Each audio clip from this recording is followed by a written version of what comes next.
Pranam everyone. Today we are going to discuss the exercise of supplementary English reader of Pact with the Sun, class 6, chapter 4, The Old Clock Shop. Let's start. Question number 1. What made Ray think the visitor was not really a shopper? ऐसा क्या हुआ था जो mister रे ने यह सोचा कि जो विजिटर आया हुआ है यह वास्तव में एक खरीदार नहीं था? Answer, Ray was deaf and डम। मीन्स रे जो थे वह सुन नहीं सकते थे और मुझसे बोल नहीं सकते थे। बट अ गुड जज ऑफ मैन, लेकिन उन्हें व्यक्तियों की बहुत अच्छी परख थी। His old wise eyes told him that the new visitors to his shop at that late hour was not a shopper or customer. उनकी बूढ़ी बुद्धिमान आँखों ने उन्हें यह कहा कि यह जो नए यात्री आए हैं उनकी शॉप में, जो कि बिल्कुल लास्ट मोमेंट पे आए हैं, इस आखिरी घंटे में आए हैं, ये कोई भी खरीदार या कोई भी कस्टमर नहीं थे। There was no friendliness in his eyes. उनकी आँखों में कोई भी दोस्ती के भाव नहीं थे। Question 2. Why do you think he had come to the shop? आप क्या सोचते हैं वो लोग उनकी शॉप में क्यों आए थे? Answer, the visitor had not come to the shop to buy anything. ये जो विजिटर है यह उनकी शॉप में कुछ भी खरीदने नहीं आए थे। Perhaps his intention was to loot the owner of his cash. शायद इनका इरादा इस दुकान के मालिक से कैश लूटना था, नगद रुपए लूटना चाहते थे। He was in dire need of money. इन्हें रुपयों की बहुत ज़्यादा आवश्यकता थी। क्वेश्चन 3. हाउ डिड रे कम्युनिकेट विथ हिम? रे ने उनके साथ कम्युनिकेशन कैसे किया, कैसे बातचीत की थी? आंसर, रे could neither speak nor here. Means रे न तो बोल सकते थे और न सुन सकते थे। So he communicated with his customer by writing his message on a notepad. इसीलिए वो अपने कस्टमर के साथ नोटपैड पर मैसेज लिखकर कम्युनिकेशन करते थे, मीन्स बातचीत करते थे। The visitor also wrote his reply on paper. जो विजिटर आते थे वो भी अपना जवाब पेपर पर ही लिखते थे। Question 4. What do you think the man said to his friend who waited at the door? आप क्या सोचते हैं वो आदमी ने अपने दोस्त से क्या कहा होगा जो कि दरवाजे पर वेट कर रहा था? Answer, the older man pointed to his ears and shook his head from side to side.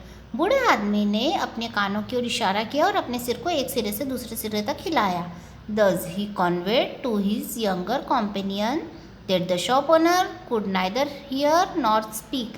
इस प्रकार उसने अपने यंगर साथी से यह कन्वे किया, उसे यह बताया कि जो शॉपकीपर है, जो दुकान का मालिक है, यह न तो सुन सकता और न ही बोल सकता है।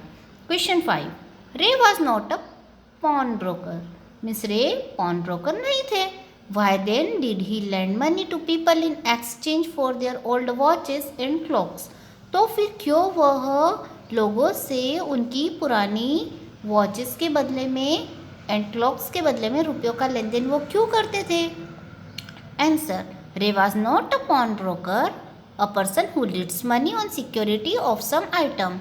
रे कोई पॉन ब्रोकर नहीं थे, वो एक व्यक्ति थे जो मीन्स रे कोई पॉन ब्रोकर नहीं थे। पॉन ब्रोकर वह व्यक्ति होता है जो सिक्योरिटी के लिए कोई चीज़ को रखता है और उसके बदले में रुपए उधार देता है।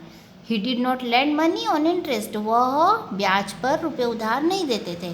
He was however kind and helpful. यद्यपि वे बहुत ही दयालु और सहायता करने वाले व्यक्ति थे। He couldn't say no to the needy people. वह किसी भी जरूरतमंद व्यक्ति को नो नहीं कह पाते थे। Question 6. The watch was nothing special and yet had great powers. वह घड़ी न तो स्पेशल थी और न ही उसमें कोई विशेष पावर थे। In what sense did it have great powers? यहाँ ग्रेट पावर्स का क्या अर्थ निकल रहा है? Answer, the watch was just ordinary. घड़ी बिल्कुल मामूली थी, but it had the power to pull a person out of a bad situation. लेकिन इस घड़ी में इतनी ताकत थी कि यह एक व्यक्ति को खराब सिचुएशन से बाहर ला सकती थी। The older man got the money he needed without hurting रे। मीन्स उस बूढ़े आदमी को रे को नुकसान पहुंचाए बिना ही रुपए मिल गए जिनकी कि उसको आवश्यकता थी। The generous shopkeeper also escaped a physical injury, और यह जो दयालु दुकानदार था यह भी शारीरिक रूप से क्षति होने से बच गया था। In this sense the watch had great powers, इस प्रकार वह घड़ी बहुत ज़्यादा पावर रखती थी। Question 7, do you think the man would ever come back to pick up the watch? आप क्या सोचते हैं, क्या यह व्यक्ति वापस अपनी घड़ी लेने के लिए कभी आएगा? Answer, no, it is very unlikely that the older man would ever come back to pick up his watch. नहीं, यह बिल्कुल अनलाइकली है, मीन्स हम ये नहीं मान सकते कि वो ओल्डर मैन फिर से अपनी घड़ी लेने के लिए वापस आएगा। He had after all got a price higher than the watch was worth for, means उस व्यक्ति ने जितने रुपए में घड़ी खरीदी होगी उससे भी कहीं ज़्यादा रुपए उसे उस घड़ी के बदले में मिल चुके थे, इसलिए वो कभी वापस नहीं आएगा, ऐसा हमारा मानना है। Question 8, when did the unfriendly face of the visitor turn truly friendly? कब यह जो व्यक्ति, वो जो बाहर से जो व्यक्ति आया था उसका अनफ्रेंडली फेस कब ट्रूली फ्रेंडली बन गया, मीन्स उसका व्यवहार कब दोस्ताना हो गया? Answer, the unfriendly face of the visitor turned friendly, means वह जो अनफ्रेंडली फेस था उस विजिटर का वह अब दोस्ताना हो गया था। When he got a $50 note for his ordinary watch, जब उससे अपनी मामूली सी घड़ी के लिए $50 का नोट मिला। He felt obliged and happy, वह खुद को अनुग्रहित महसूस करने लगा और बहुत खुश हुआ। So we have completed the exercise of this chapter. Thank you for watching this video.